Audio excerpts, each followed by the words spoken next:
आज आहे रथसप्तमी। आज सूर्याची पूजा केली जाते।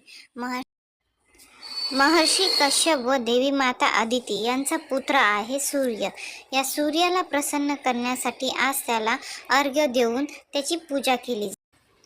सकाळी लवकर उठून सूर्याची पूजा करावी व त्यानंतर अशा छोट्या मातीच्या मडक्यामध्ये दूध उतू घालावे अशी प्रथा आहे।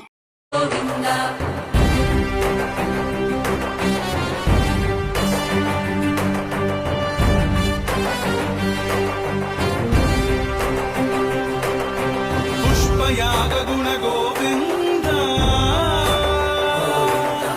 पुण्य परिपूर्ण